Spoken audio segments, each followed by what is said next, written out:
On the positive side, mga kapiksi, blessings. Ayan, nakikita naman natin talagang ang liwaliwanag, no? For some of you, maaaring naiinggit din itong person na to, kaya parang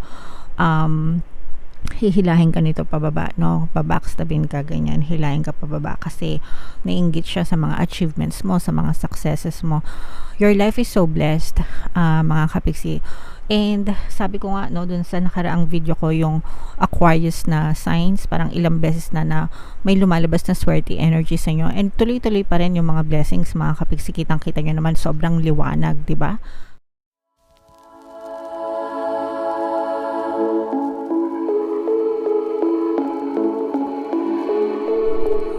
Hello guys, hello Aquarius, welcome back to Pinoy Pixie Tarot. Full moon reading tayo para sa episode na to, para ngayong September to October, para sa Aquarius, Sun, Moon, Rising Sign, and Venus. Shuffle ko yung cards guys, hanapin ko yung energy ng Moon at saka yung energy ng Aquarius.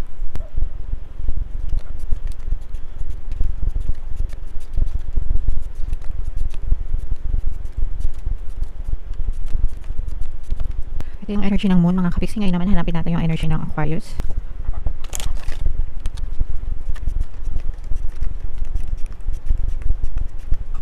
Alright, so Aquarius, kayo ay na-represent ng King of Wands sa ating spread. Sa deck na to, mga kapiksi, ang air signs ay na-represent ng Wands na suit. So ito yung Moon energy, tapos ito yung energy ng Aquarius. Combination guys ng positive and negative energy. General reading lang, pwede mag-resonate, pwedeng hindi. Yung full moon guys ngayong September ay sa September 29, and yung next na full moon naman ay sa October 28. So ang reading na to guys ay para sa period na yan, mga kapiksi. Alright, and ang pangalan ng ating full moon ngayon ay corn moon or harvest moon, mga kapiksi. Alright. So, ito guys, nakikita natin combination ng negative and positive na energy yung lumalabas sa inyo. Unahin natin yung mga negative, mga kapiksi, no? Kasi for some of you, mag-ingat kayo sa mga manloloko guys, kasi baka mabiktima kayo ng panloloko, pang-aabuso, backstabbing, ganyan. And magpapabigat ito ng labis sa inyo para magkakaroon kayo ng trust issue with a specific person dahil sa backstabbing, ganyan. Or if meron kayong somebody na parang pinaghihinalaan nyo right now, na parang gumagawa ng hindi maganda sa inyo, iwas-iwasan nyo na yung person na yun, iwas-iwasan nyo na yung pag-share ng information sa kanya or kung ano man. Mga kapiksi, kasi parang lalamangan at lalamangan ka nitong person na to, and maaari kanyang abusuhin, mga kapiksi. And parang magiging mabigat yung bearing ito sa'yo, parang mabigat na dalahin ito para sa inyo.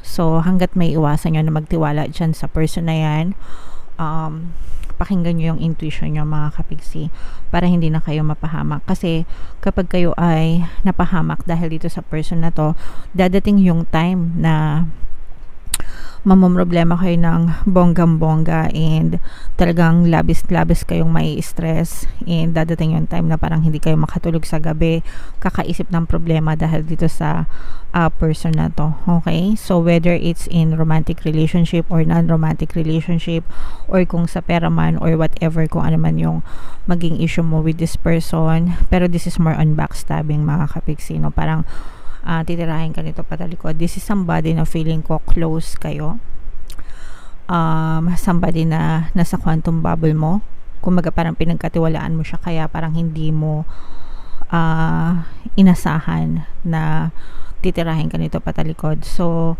always, you know, maging maingat sa mga taong pinagkakatiwalaan. Sometimes yung mga kapamilya, kamag-anak, no, na hindi mo akalain sila pa yung gagawa ng masama sa'yo. So ingat-ingat lang din. Walang masamang tumulong guys, pero kailangan binabalansin nyo rin, and hindi yun sa pagdadamot, pero kailangan yung protektahan yung sarili nyo, and kailangan nyo mag-ingat. Okay?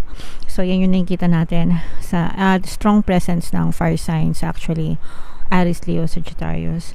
Medyo mabangis itong person na to, parang palaban, mga kapiksi. So mag-ingat na lang kayo, kasi parang feeling ko bababuyin kayo nitong person na to, or excuse for the term, parang gagaguhin kayo nitong person na to mga kapiksi. So, medyo mag-ingat na lang kayo. Alright?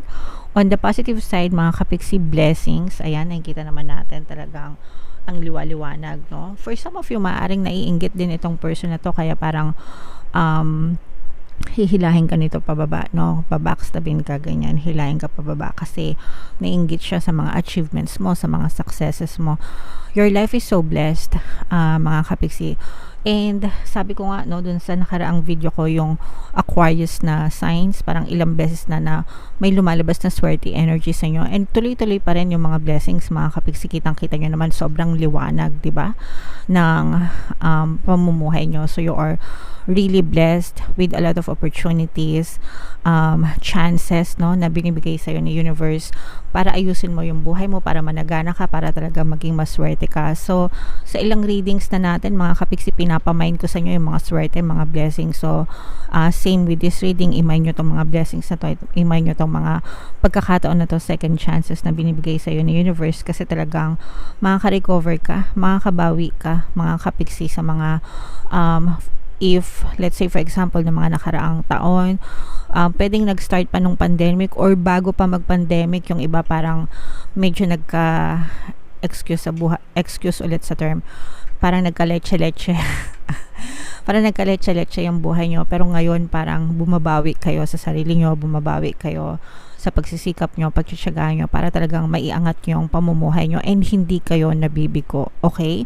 You are in the right track, mga kapiksi. You're headed in the right direction. Full of blessings, full of luck, good fortune. So, samantalahin nyo to, mga kapiksi. Keep up the momentum. I-mind nyo yan sa mga comment section, guys. For some of you, maaaring may bagong love opportunity rin na dumating sa inyo. So, sa mga kapiksi natin na it may be the same specific person. If meron kayong current na romantic relationship, parang marikindle lang yung relationship nyo. If you're single, maaaring may magparamdam ng kanilang love confession sa inyo. Angel number 333, sobrang ganda, guys, kasi you are surrounded with positivity sa mga paligid nyo. Maraming mga tao, pero yun nga, no, sa sobrang dami ng nakapaligid sa inyo, parang hindi mo masyadong na filter na may mga fake din pala na maaring mang backstab sa'yo. Okay? So, it's nice to have a lot of people, good people, syempre sa paligid natin, no, mga friends, ganyan, pero you have to be, again, very careful of who to trust, guys, kasi sabi ko nga sa inyo, maaari kayo mabackstab ng person na yan. Parang meron siyang ill intention sa inyo, no? Hindi maganda yung intentions. Ibig sabihin, parang gusto niya na makita kang bumagsak. Gusto kanyang hilahin pababa. Parang ito may ginagawa underground na hindi mo nakikita, ganyan. Pwedeng parang bot, or parang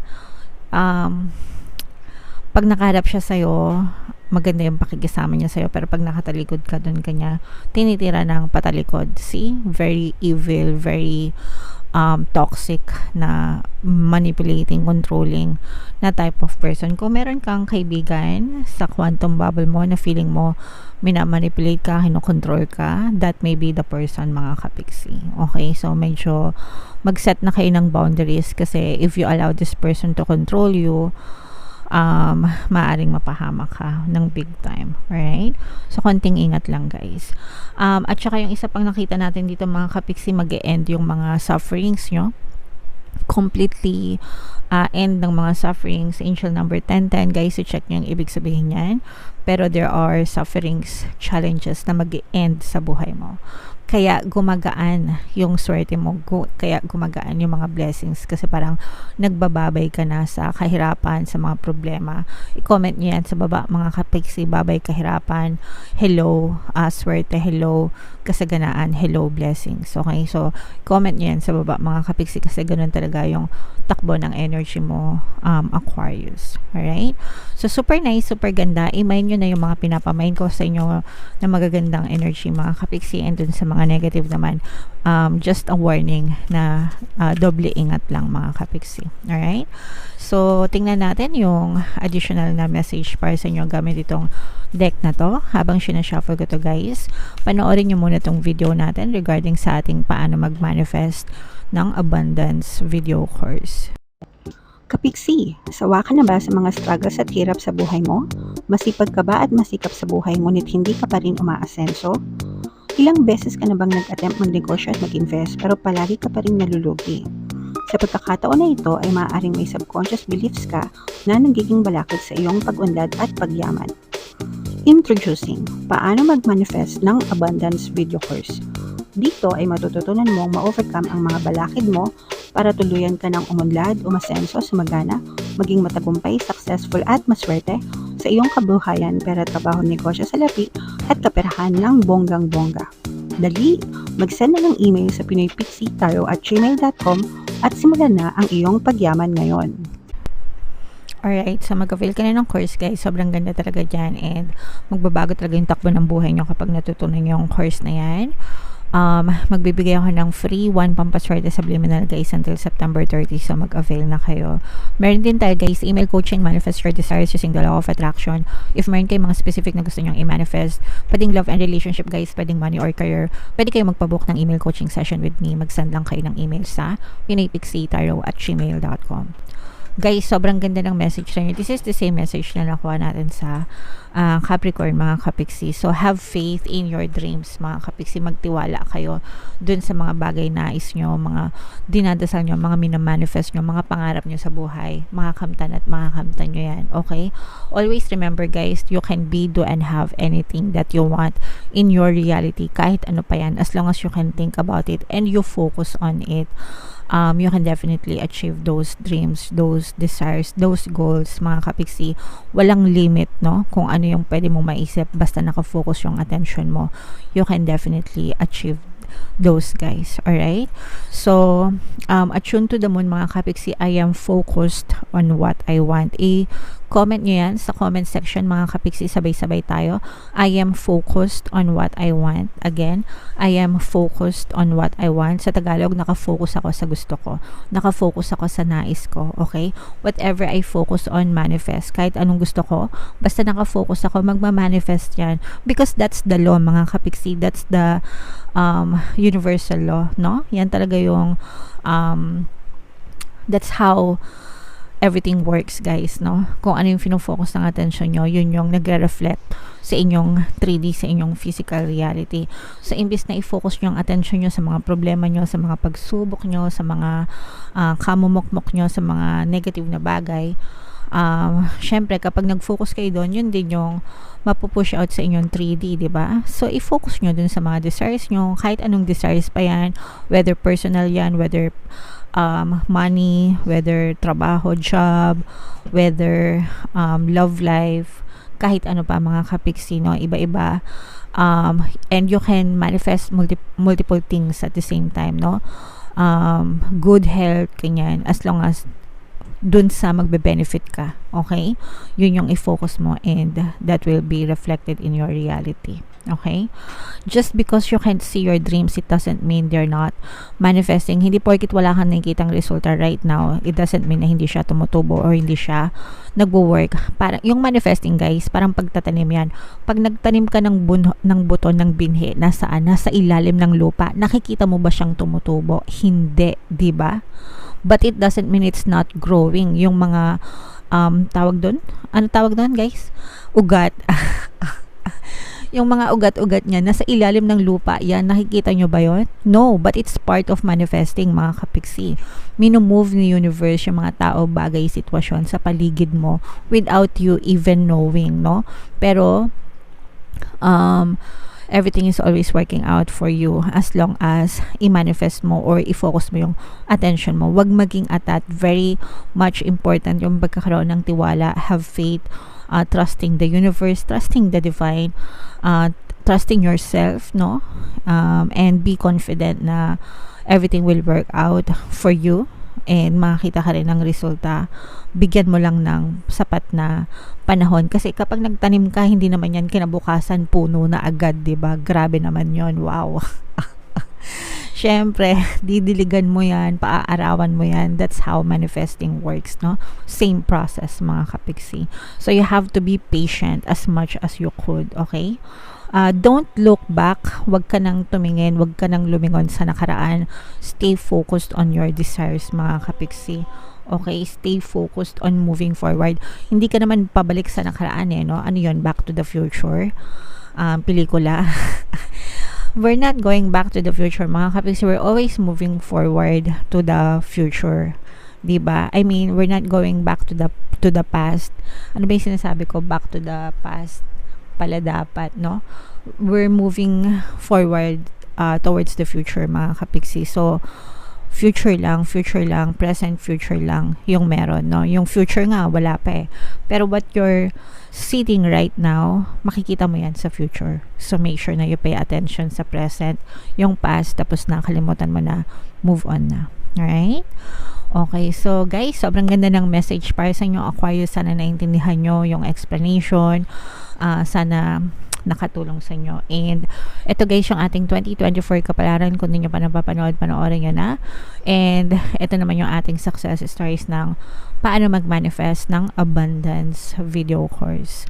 Thank you for liking, sharing, and subscribing, mga kapiksi. And see you again next time. I love you all guys. Have a nice day. Bye-bye.